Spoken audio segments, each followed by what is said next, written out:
December 27th, 1982. This is Joe Todd interview with Emma Mabel Edwards Boudreau. Me? How would you pronounce that? Me Boudreau? Edwards Me Boudreau. Now, which I used to know, which would be the correct way? Emma. May I just call you Miss Emma? Sure. Grandmother. Everybody else does. Miss Emma, when were you born? 1897. When's your birthday? August the 17th. Where were you born?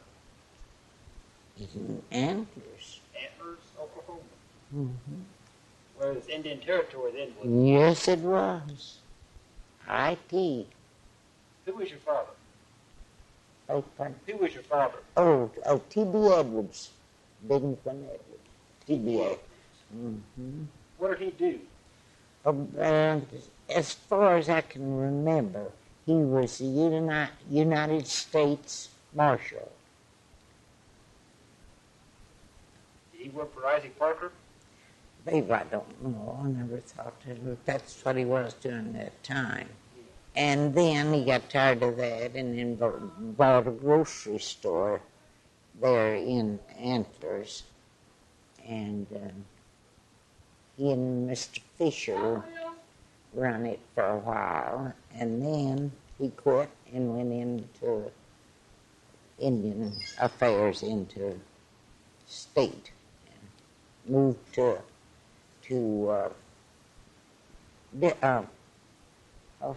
don't think, I'm nervous, don't think, into Washington. Oh, Washington, D.C.? Yes. Oh. And then he got into that. Why, then once a month there would be some man out of Washington there in the office would go around and examine these Indian schools, and that was one of his jobs. And then he retired, and then he died 4 years ago, 97. When did he come to Oklahoma? I don't know, sweetheart. And he moved them all. All of his folks come from Mississippi. They're Mississippi Choctaws is what we are. Oh, so you're Choctaw. Oh, yes. Purely old Choctaw Indian. Who was your mother? Minnie Dyson was her name. Dyson? D-Y-S-O-N? Yes. And where was she from? Well, I don't know, some little town down there. I wasn't around my folks any. I was in that boarding school, didn't see one of them at all. Nobody, well, didn't have anybody but my dad and my aunts and them. But she was school teacher at Antlers when they got married. She and Papa got married. What's your first memory of Antlers?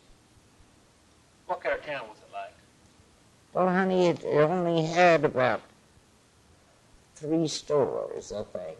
And one of them was called, had everything in it.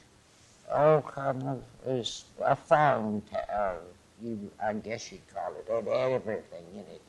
And over in the corner was a post office in the same store. What was the name of that store?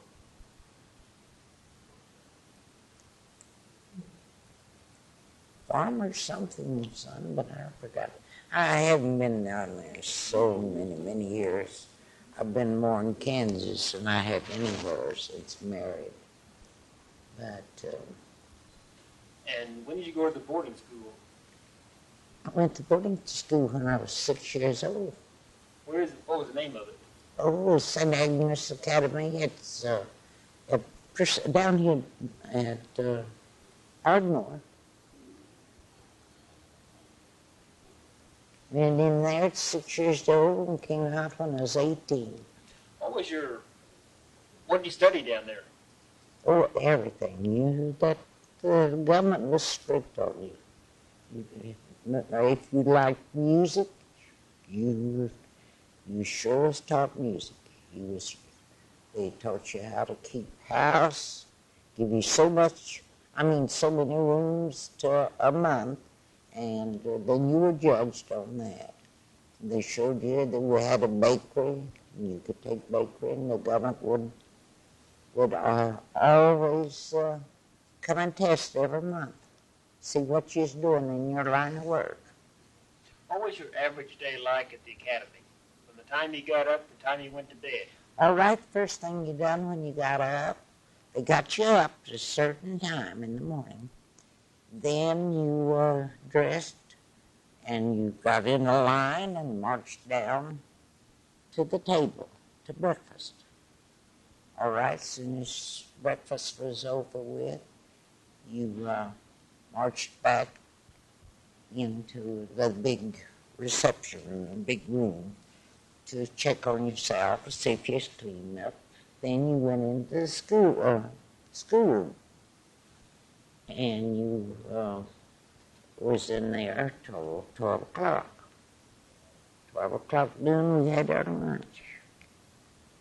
And then we got out in the yard and played for about 30, 40 minutes. Then you had to go into study hour, and you studied about 30 minutes. Then the bell rang. You knew it was time to get in your seat, and you were in there until 4 o'clock. Then 4 o'clock, they let you out in the yard. And see, our place, the walls around our places told us this is. Around the places?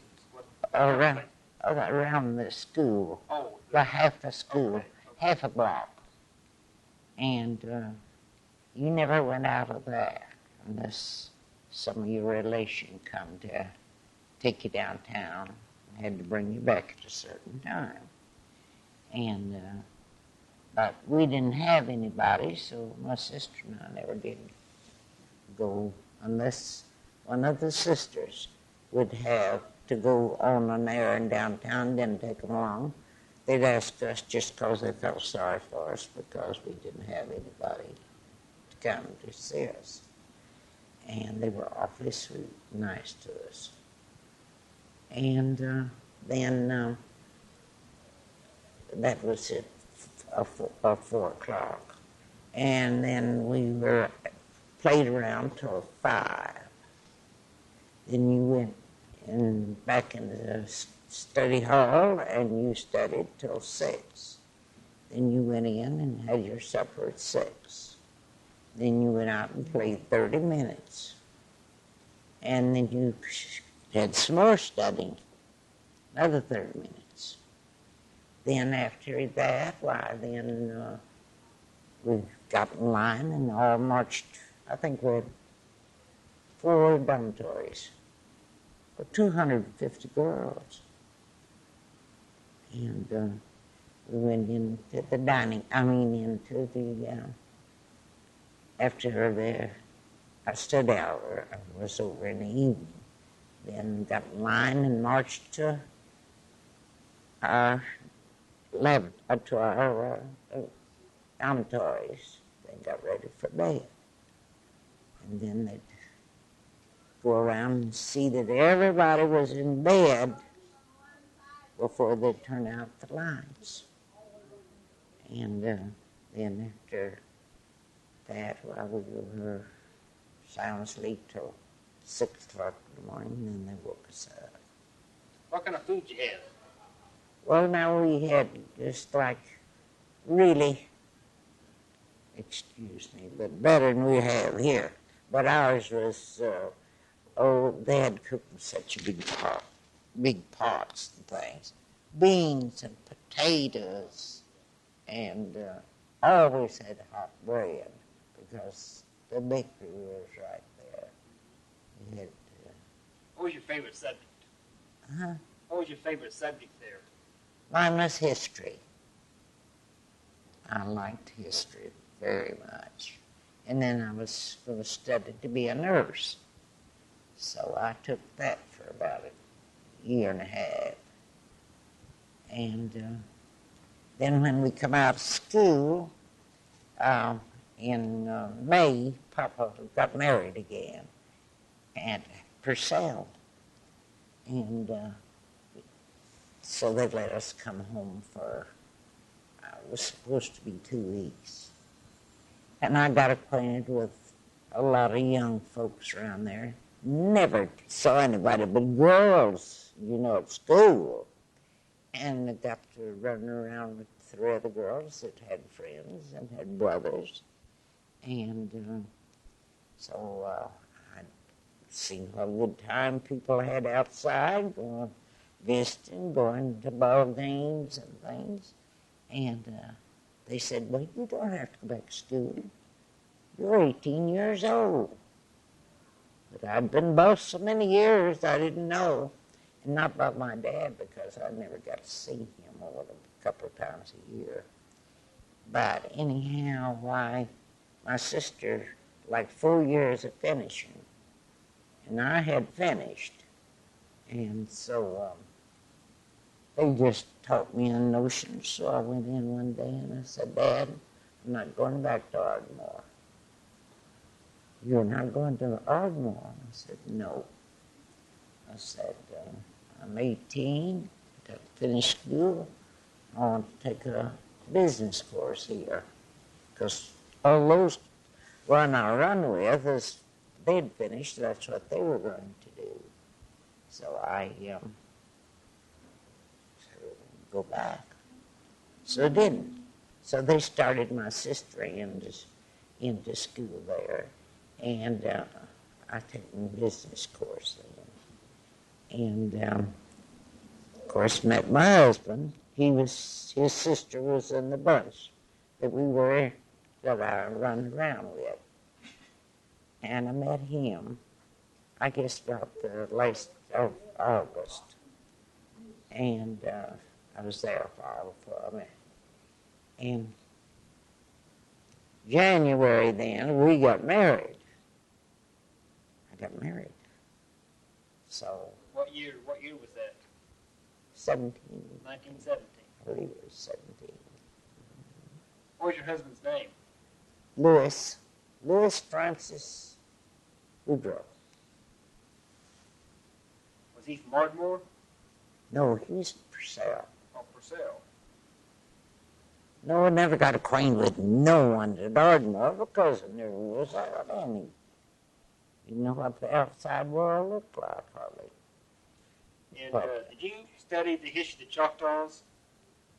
Well, son, my dad used to tell me so much about them because when he was United States Marshal, he had a lot to contend with and tell us about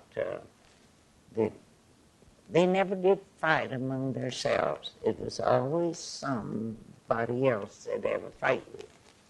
But he's had to take them in buggies, wagons then. And he had one of those great big chains with a bow on the end of it. You know, we kept that for years after, but I don't know who's got it now. What did he tell you about the Choctaws? Well, they were just good people, lived in and never was around anybody else.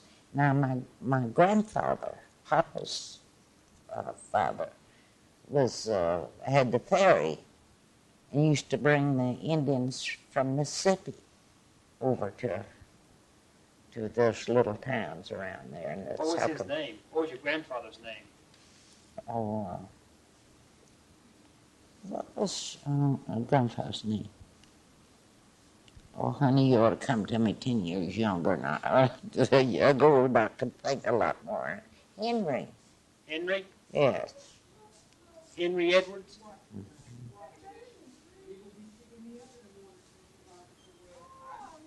Oh, babe, look out there. It's snowing. Look. It's snowing.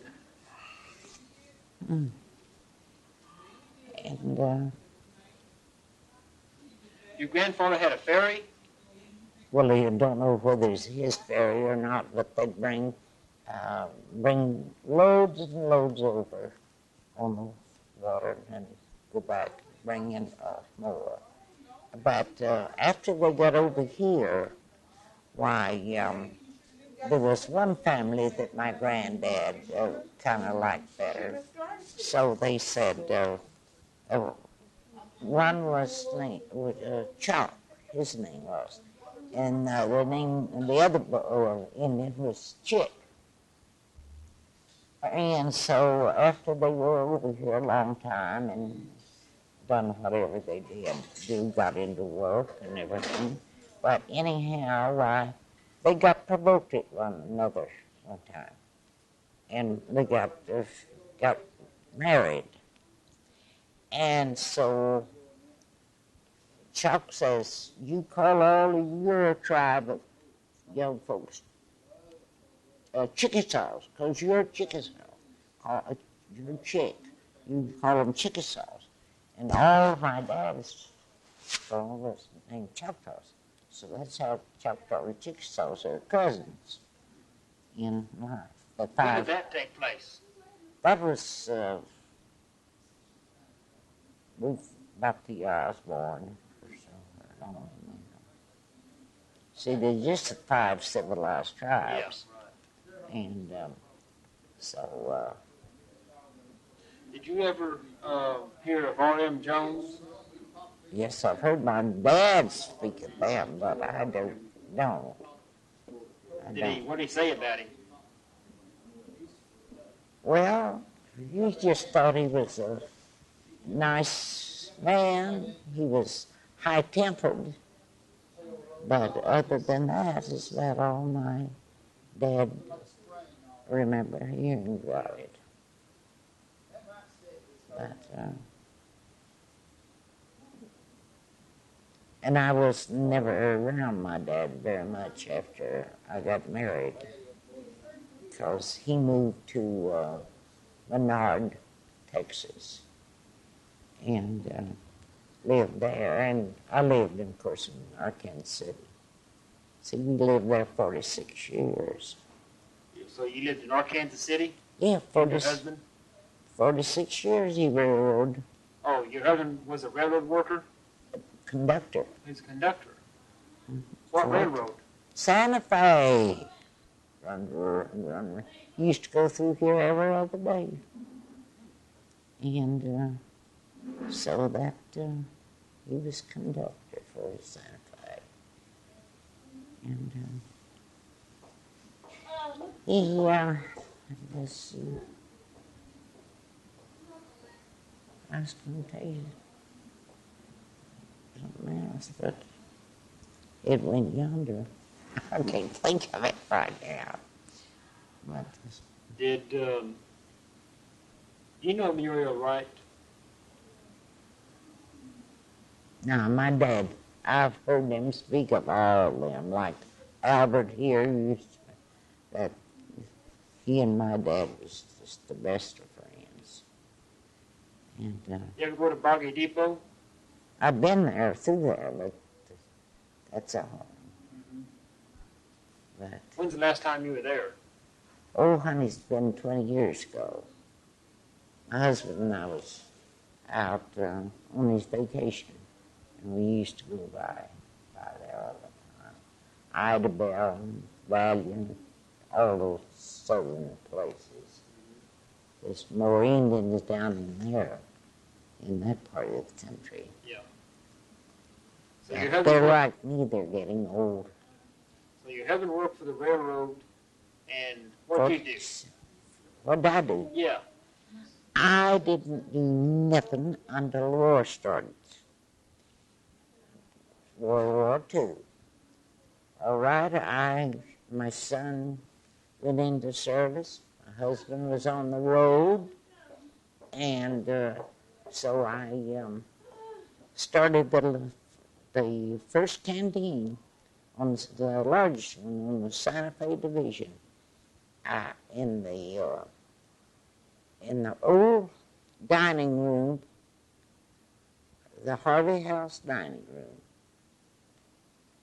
I got permission from the Santa Fe, and I run that. Where was that? It's at Arkansas City. Kansas City. And I didn't do anything but the worry with my brain. I had others who did the work, but that would carry the little trucks, the little carts out to the trains. All I did was to go up and see if this donation, that donation, and get things off them all the time. But I had everything I wanted. And when the trains stopped there 45 minutes or maybe soon.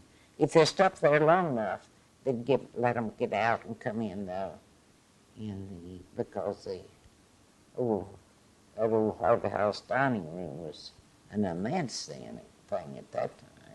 How many soldiers did you serve a day on the trains? Well, it's just different amounts, son. I just don't remember. Some of them would come in with large amount. I know one time I fed, I think it was 40-some-odd on there, and it was prisoners. My husband was a conductor, but they couldn't get out. They had them inside of the train. Were they German prisoners? Mm-hmm. And they were all in little bars like, and they fed them in there, but wouldn't let them out. I think my husband kept them there 45 minutes, long enough to eat. And then he went on down to, I forget now where he unloaded them down. What is that place down by San Antonio, down there, that big... Fort Sam Houston? Was it Fort Sam? Was it a military base? Yes. Fort Sam Houston's in San Antonio. I believe that's it, too. That's where they took them? That's where they took them and released them there. When did you open that canteen? What year?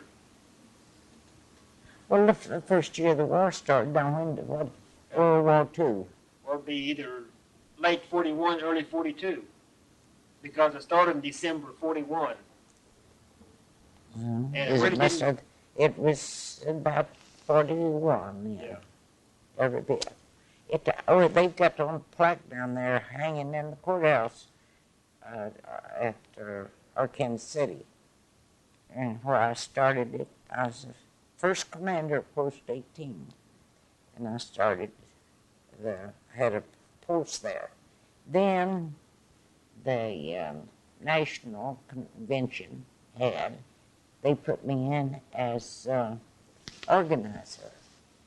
And I think I've got about 18 posts in Kansas that I organized. Well, that's good. Of course, it could have got better, I guess, but Yeah. time I did all that. And then during that time, I was working in between when I wasn't called to the canteen every 10 to 15 minutes, just lived a block from there. But just like one day, a train stopped in there, and the boy wanted to call his mother and tell her they were going to be through his town, and that the conductor had told him what time. Well, he never thought that for what the boy wanted to know for, what time he'd be through that town. And the boy wanted to put in a long-distance call. And the girl said, well, son, you can't do it without calling Miss Boudreau. So they called me, and I had to go right down. And that broke my heart. Diddy couldn't do it. Because you don't know who's on the line listening to wreck that train. You don't know who, and you not knowing him.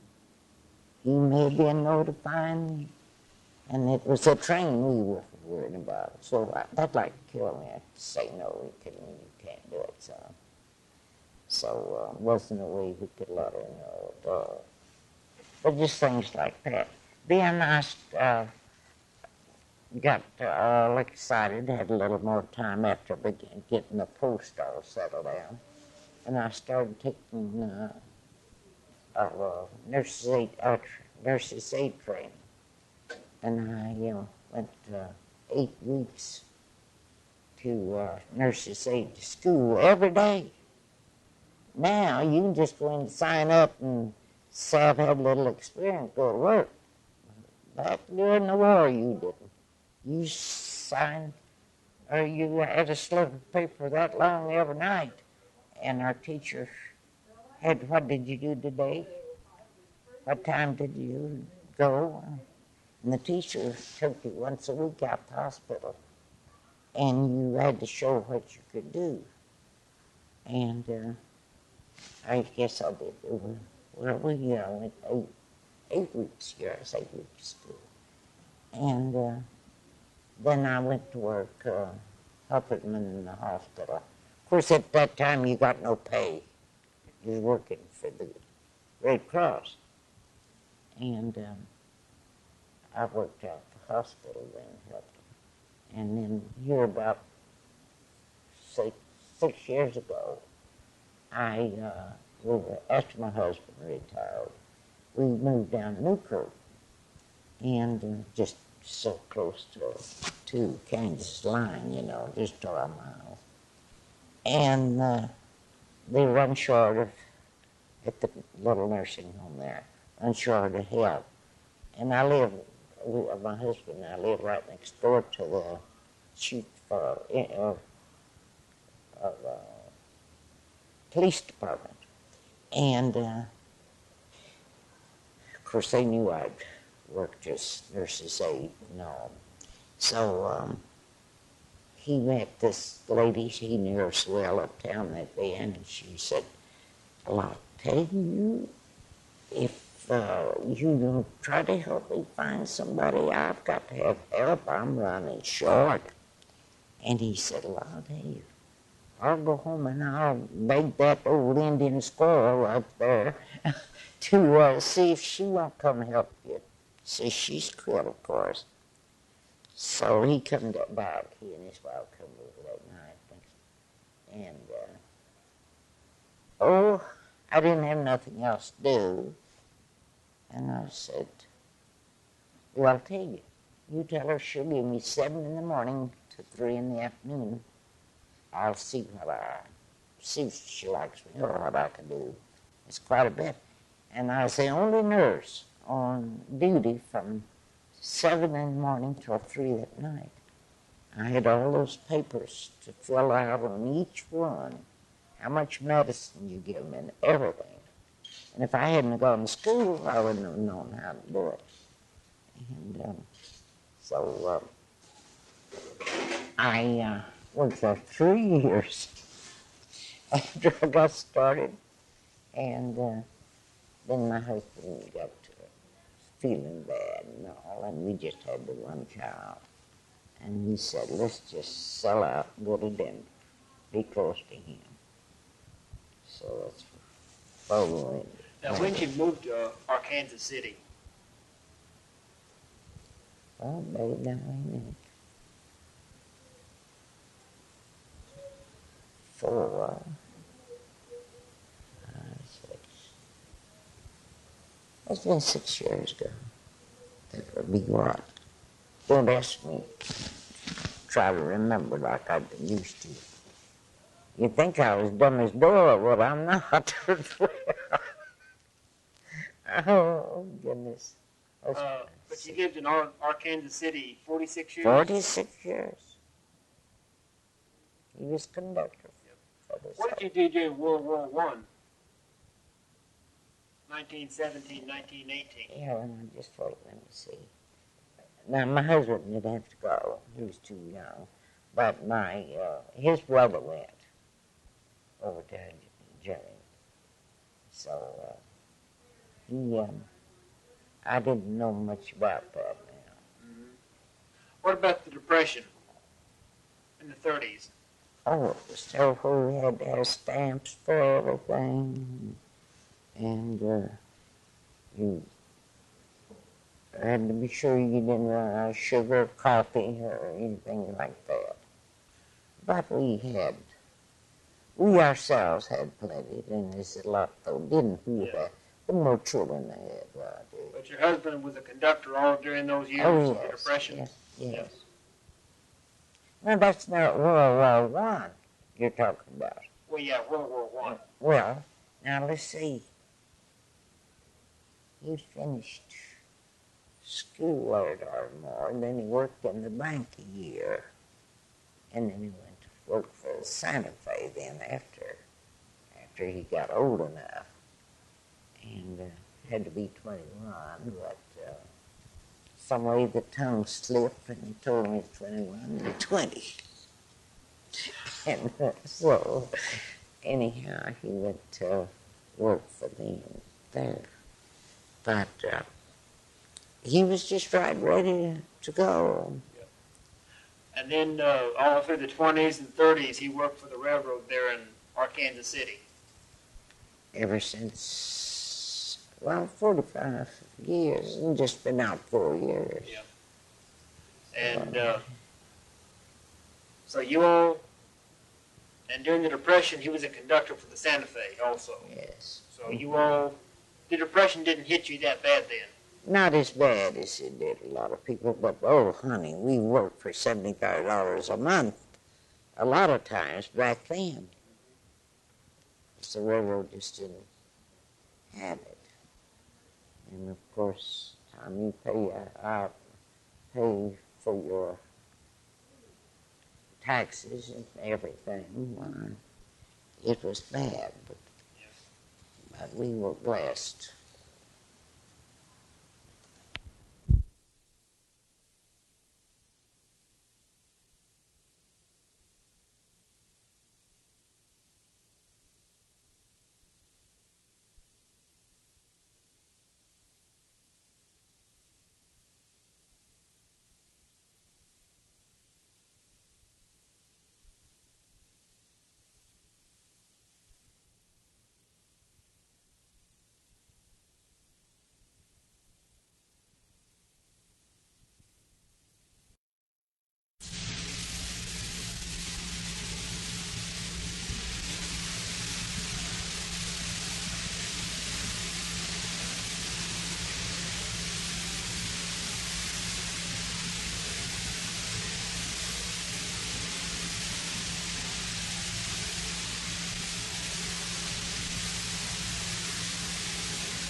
No, I said I didn't do that, boy.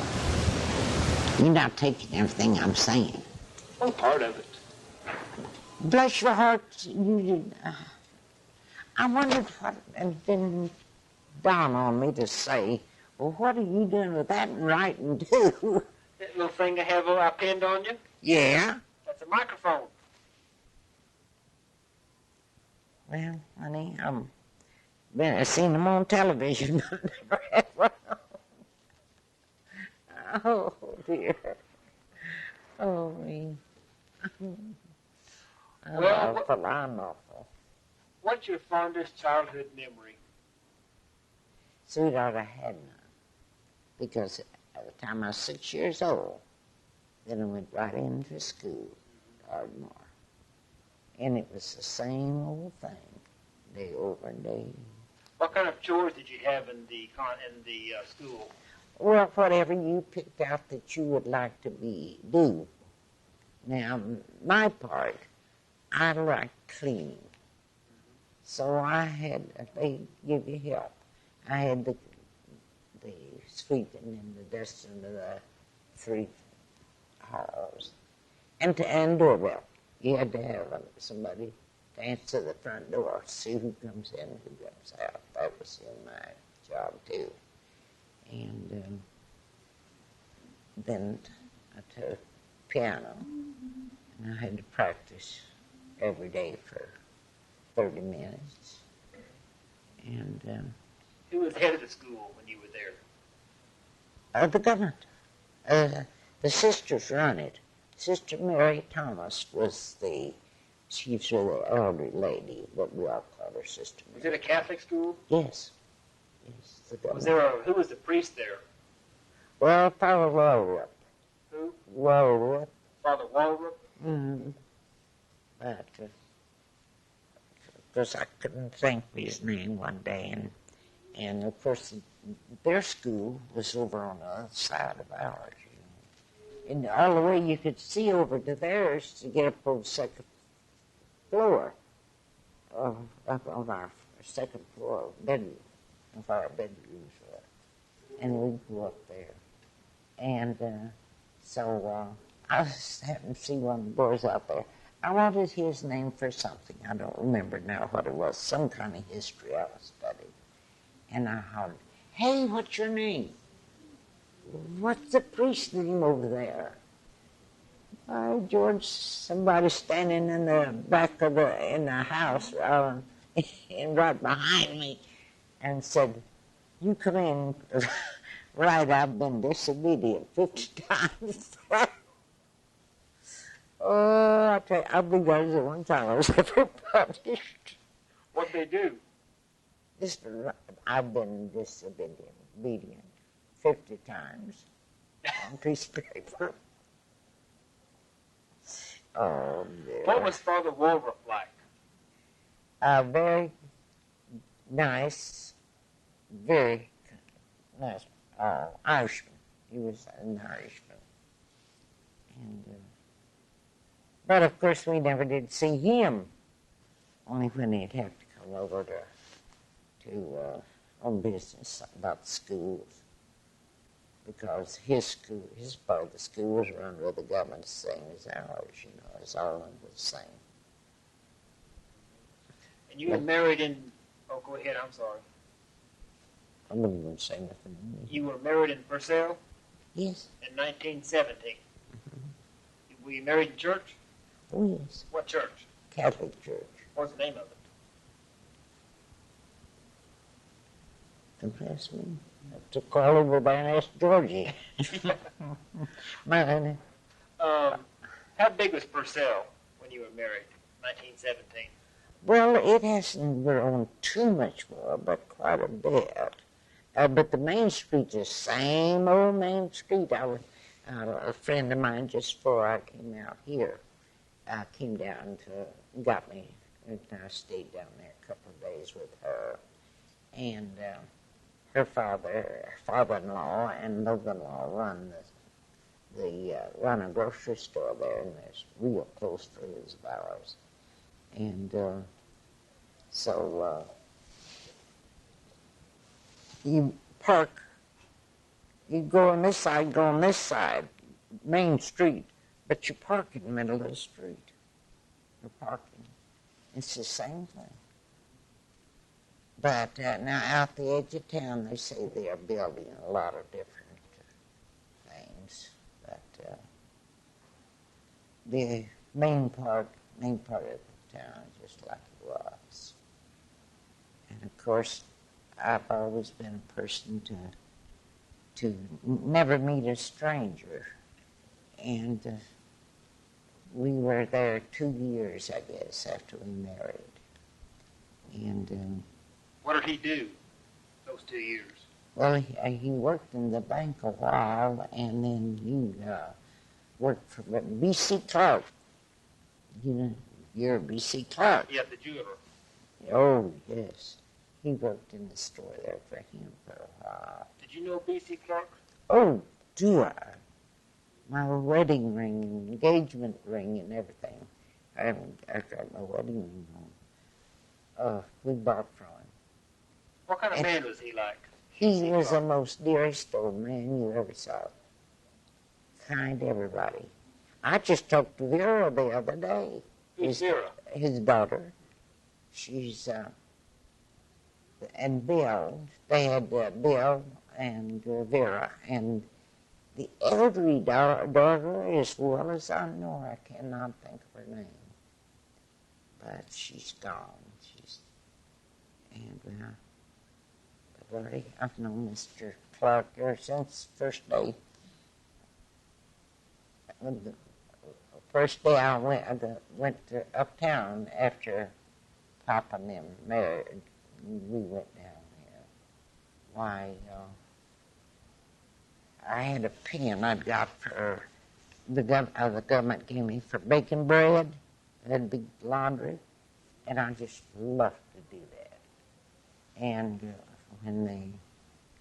we didn't know they was going to give us medals for it. Give me the prettiest medal with my name on it, Baker. And the little snap come off. I went in the jewelry store there, Mr. Clark had it fixed. That's when I met Mr. Clark. But now, where were you baking bread when you got the pen? There at the Antlers. Ardmore. Oh, at the school? Oh, yes, they had everything in that school. Bakers or laundries or just anything you wanted to learn to do, they had there for you to do. Sewing and everything.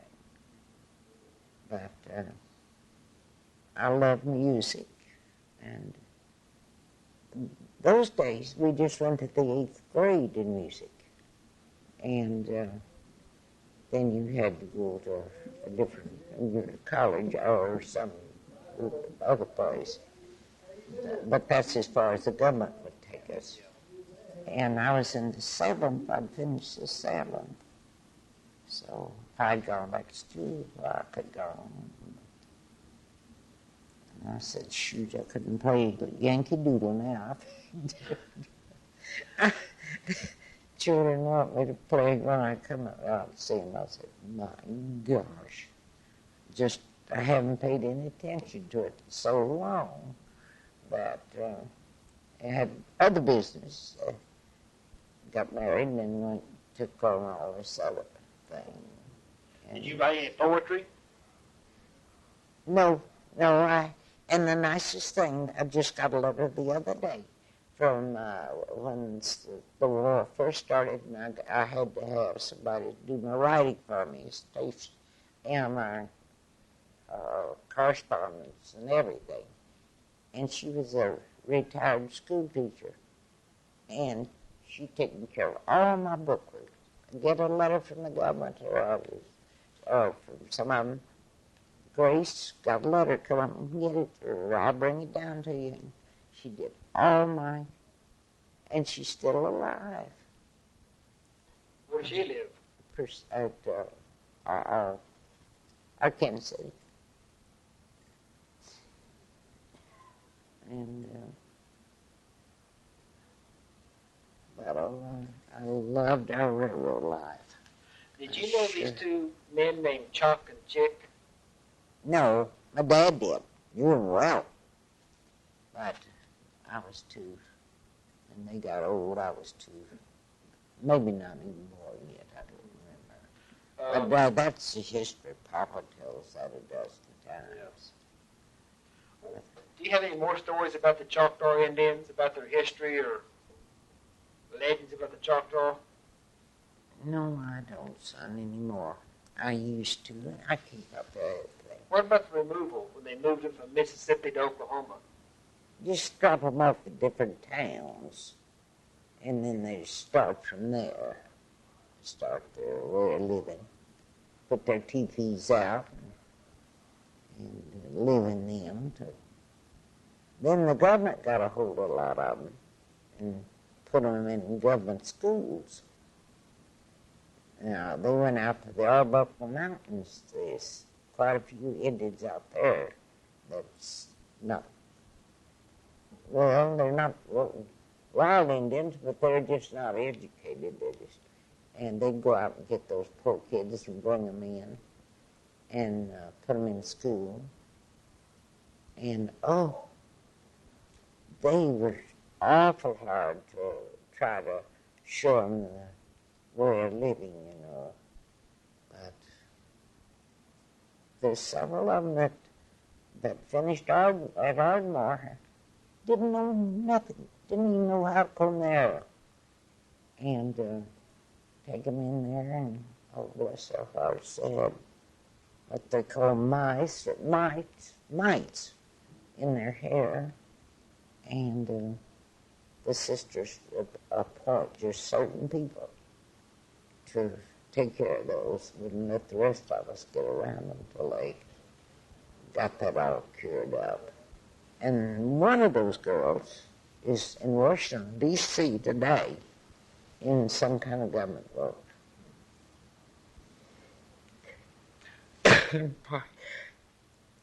Pardon me? Did you know anyone that went to the Wampanoag Academy? How about the Armstrong Academy?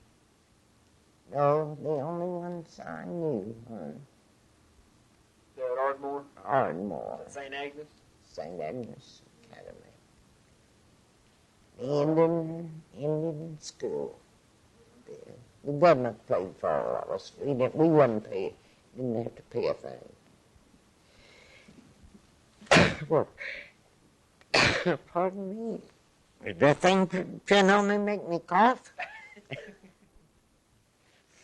Oh, the government paid for everything. We did. We wasn't. I think my dad didn't have to pay a thing. After you left school, did you go back to Antlers? I only been back there one time, and that was after I married. We drove by there and went in, but it was a very small school. Just well, downtown. What's making me sneeze? I had to spell like that 2-3 days ago.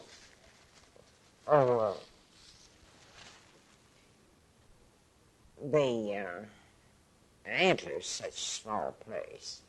I don't know how come, but they had kids from other towns, all those towns around here now. They're all, because my uncle was in with my dad. Well, you're going to have to excuse me. I'm sorry, I just can't tell you much more about them. But I've been gone so long. Yeah. For so far long from her. What kind of meals did you cook in the Depression in the 30s? Well, darling, let me tell you something. Let me think. Somebody called it the other day, first expression. I'd heard about that. A lot of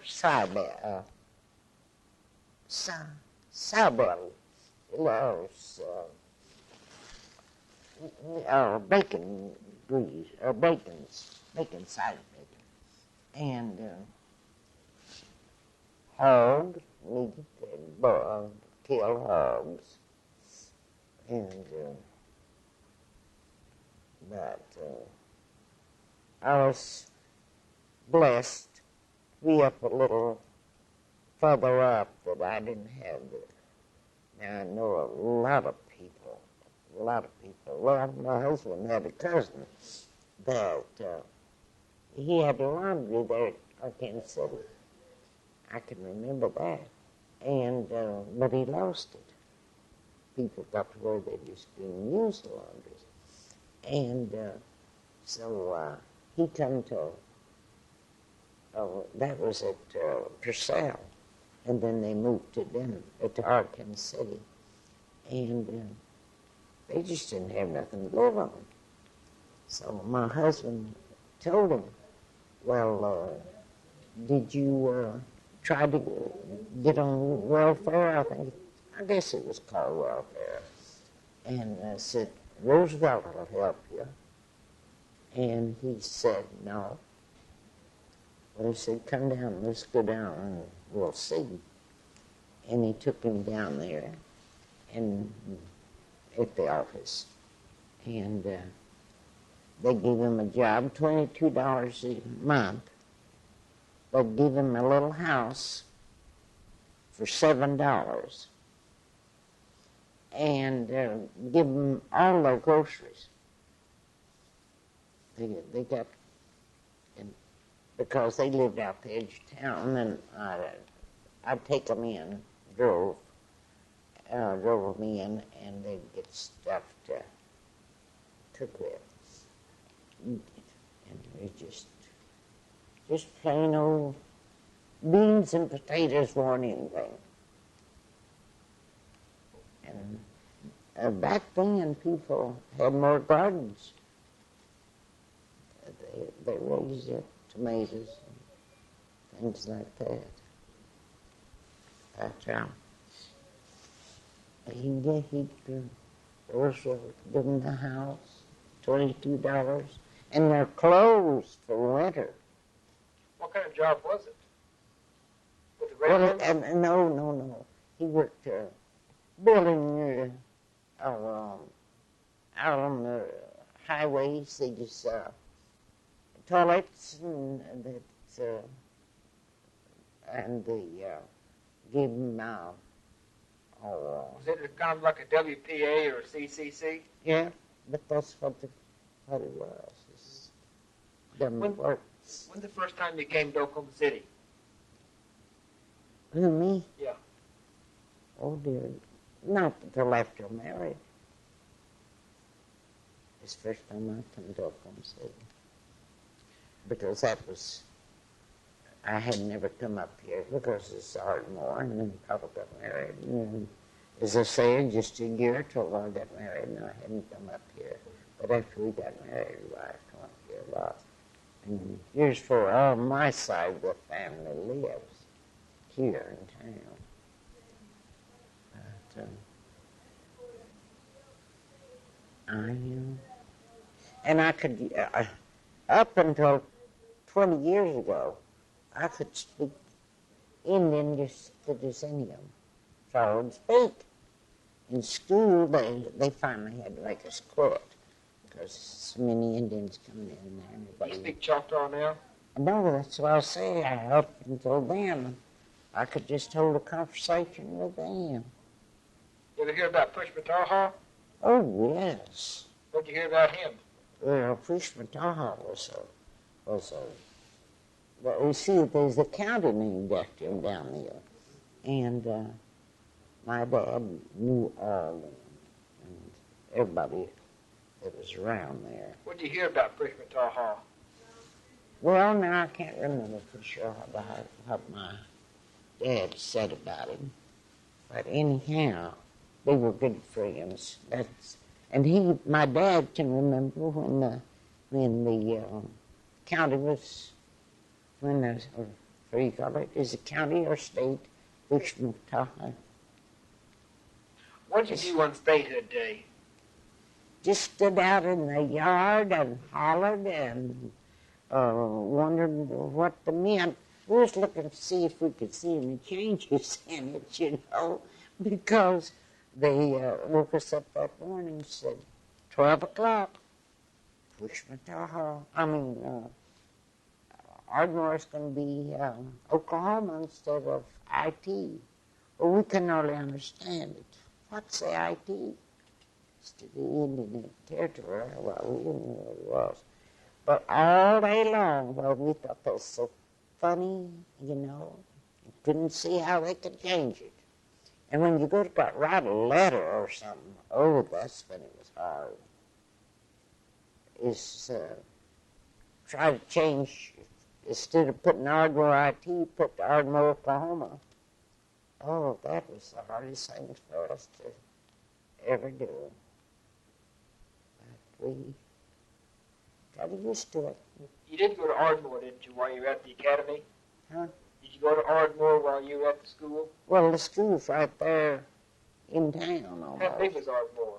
Well, Ardmore, I don't know how large to tell you in size. But let's see, you know how large Norman is? Mm-hmm. Well, all but the school part, it was as large as that. Is that school still there? St. Agnes Academy? I don't know. Now, someone was telling me, and I wanted to find that out, that they had a fire about a year ago, and it almost burned out. But I want to find out if, well, of course, I'm too old now, it would do no good. What year did you leave the school? Well, Sunday boy, I don't know. You were 18 years old when you left? Man, 19 when I left Ardmore. 18 left Ardmore, the school. 18, yes. I was thinking of Purcell. Be about 1915. Must have been. Oh, wait a minute. Yeah. No, yeah, that's right. I believe that's right. So. Yeah, 1915. Mm-hmm. So what'd you do between 1915 and the time you got married? Nothing. Nothing. You stay in Ardmore or Antlers? Stayed in Ardmore. What'd you do in Ardmore then? Nothing. I never did work. No time.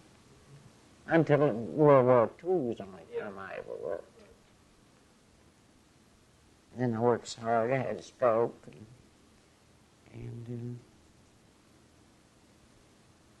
nervous breakdown, I guess they called it. And you have one son? I had just one now. He's gone. Only child I had. Have any grandkids? He left me 4. 4? Left me 4. But I tell you that it hurt me worse to lose him than it did my husband, because we had 60 years and 8 months married life, my husband and I. We were getting old, and my son was only 51, just starting a wonderful life, and had a wonderful position with the Union Pacific at Denver. He had a lovely job. But have any great-grandkids? My grandchildren is, will it bother you that? No, right here, so I want to get. Just got this yesterday. I guess this is just a few, that's his oldest grandchildren. That's his grandchildren. But that's my Christmas. Yeah. Starting that out. Those are good photographs. Awfully nice. And you have 4 grandkids? They're all married, all got children. This is the 3rd Billy's daughter. So these are your great-grandkids then? Yeah. How many do you have? How many great-grandkids? Let's see, that's 1, 2, 3, 4. 4. Mm-hmm. My oldest granddaughter and her husband and 2 children are in Europe. Mm-hmm. He's in the personnel department for the Navy. Yeah. Over in one of those islands over there. Oh. Well, Miss Emma, do you have anything you want to tell me? Anything else? Not, but it's been a pleasure indeed meeting you. It's been a pleasure talking to you, too. But, and I'm so bummed now. Oh, I don't think so. When you get to be 83, you'll say, oh, gee, how can I ever remember anything? But I've had losing my son, honey, and my husband in 18 months each other. All I got. Yeah. I haven't got anything but my 4 little grandchildren. And the most wonderful daughter-in-law. Well, she's just my daughter. She's the one that put me in here. She's the one that come in and put everything in the drawers for me, hung my clothes all up. All I had to do is come in and sit down. Does she live here in Oklahoma City? No, Denver. She lives in Denver. Yes, that's their home. Mm-hmm. And so it's sad to have to come in a place like this. 60 years and 8 months, your own home. But I guess it's better than nothing.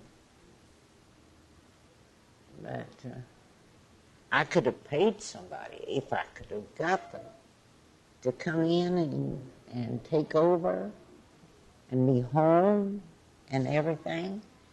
But WPA's just taking it all away from us. They don't nobody, why go work when I can get my WPA, I imagine that's the way they feel about it. But I wanted so badly to get somebody to stay with me. But to be done. So I guess this is next best. Right. Well, thank you. Well, son, I didn't have much to tell you, honey.